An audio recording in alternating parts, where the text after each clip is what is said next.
My name's Adam and I am Head of Sport and a presenter on Shock Radio.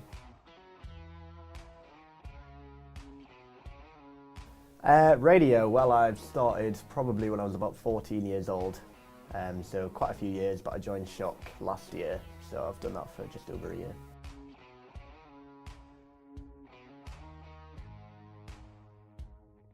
My role entails all the admin, so I had to choose all the shows alongside two other team members, Sam Morris and Benedict Jones. Sam Morris is the station manager. We had to choose all the applications and sieve through them all. We had about 140, so we had to reject 40 altogether. Send them the emails to let them know they're accepted, create the schedule and sort out general well-being in the station.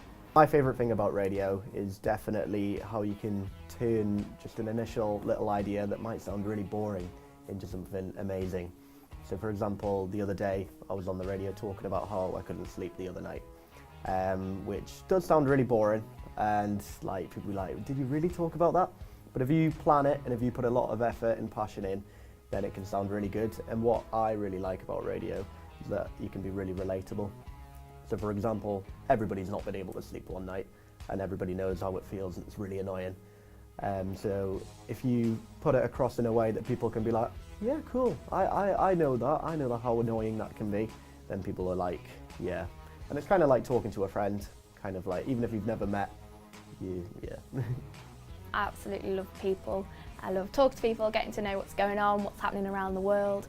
For me, it sounds really corny, but I think the world is one big storybook and everyone's got a story to tell. So if you can play it on the radio when people are waking up and you can listen to someone's story, or if they're driving home, then they can hear what's going on. I just think it's great.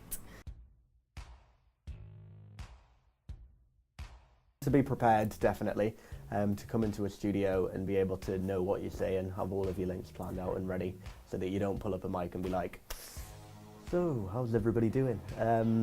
And then to be confident as well, and not to be nervous, and kind of don't really, like, if you get negative feedback, like, act on it and try and make yourself better. Yeah, I definitely do it for pleasure. I mean, as secretary, it is demanding because I've got to do all the organising, but actually being on the radio and talking on the radio, it's so much fun. I absolutely love it.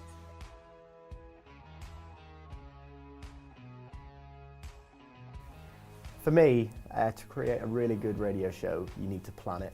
You need to be able to come into a studio with notes in front of you, have what you're saying exactly in your head, all planned out and ready, so that when you open the microphone, you're not going to be like, yeah, how's everybody doing? Like, you're going to come on, talk about it really well, really fluently, so that it flows and is really tight. I'd say dive straight in. So if you're slightly younger, there's hospital radio, community radio, join that. Join your student radio if you can to build higher and higher. Get to know people in the industry as well, attend training events, go on Twitter, find loads of people and just keep practicing, don't be scared.